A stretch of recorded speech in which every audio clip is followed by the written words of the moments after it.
Adakah sebuah imperium di Asia Tenggara yang pernah bersatu, yang wilayahnya membentang luas dari ujung barat hingga timur Nusantara, dan mengukir peradaban gemilang yang pengaruhnya terasa hingga hari ini? Itulah kisah Majapahit, sebuah kerajaan maritim perkasa yang muncul pada akhir abad ke-13 dan mendominasi Asia Tenggara hingga awal abad ke-16. Berawal dari puing-puing kerajaan Singasari, kerajaan ini bangkit di bawah kepemimpinan Raden Wijaya, menantu Raja Kertanegara. Kehancuran Singasari akibat pemberontakan Jayakatwang pada tahun 1292 dan disusul invasi pasukan Mongol Kubilai Khan pada 1293 menjadi titik tolak kebangkitan Majapahit. Raden Wijaya dengan strategi cerdiknya memanfaatkan situasi ini untuk mengusir Mongol dan mendirikan kerajaannya sendiri di Trowulan. Namun, bukan hanya pendiriannya yang menjadikan Majapahit legendaris. Visi ambisius untuk menyatukan Nusantara, seluruh kepulauan Indonesia, adalah cita-cita yang menggetarkan yang dipimpin oleh seorang patih agung dengan tekad baja, Gajah Mada. Gajah Mada, seorang panglima perang dan politikus ulung, adalah arsitek di balik ekspansi dan kejayaan Majapahit.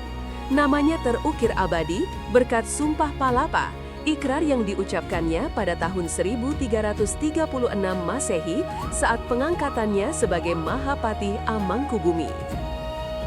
Isi sumpah itu sederhana namun revolusioner. Lamun huus kalah Nusantara, isun amukti palapa. Lamun kalah ring gurun, ring seram. Tanjung Pura, ring haru, ring pahang, dompo, ring Bali, Sunda, Palembang, Tumasik, Samana, isun amukti palapa. Sebuah janji untuk tidak makan buah palapa, simbol kenikmatan duniawi, sebelum berhasil menaklukkan seluruh Nusantara. Di tengah semangat ekspansi Gajah Mada, Majapahit mencapai puncak keemasannya di bawah pemerintahan raja yang visioner, Hayam Wuruk, yang berkuasa dari tahun 1350 hingga 1389 Masehi.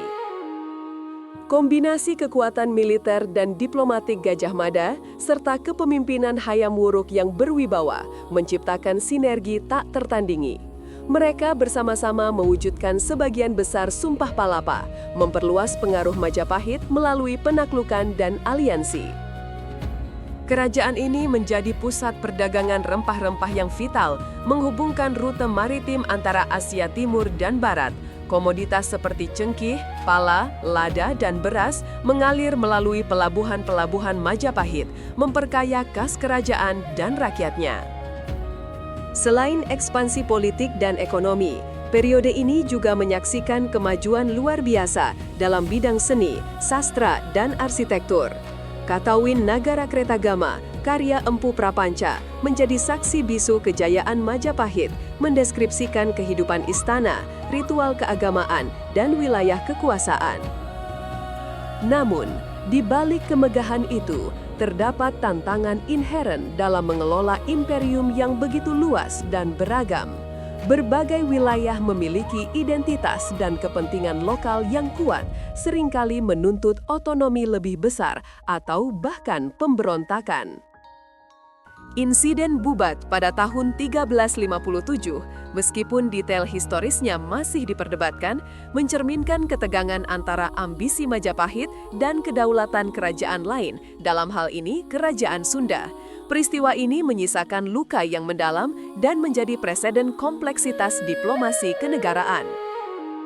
Masa keemasan Majapahit mencapai puncaknya pada paruh kedua abad ke-14.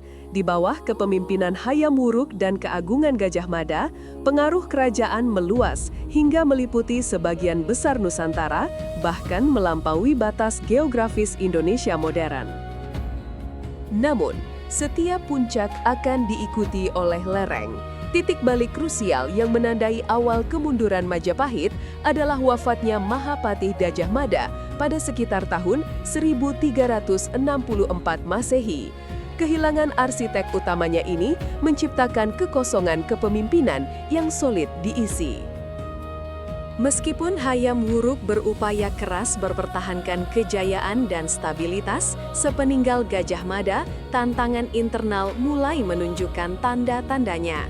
Kebijakan-kebijakan yang kuat untuk menyatukan Nusantara mulai dipertanyakan oleh bangsawan daerah yang semakin ambisius.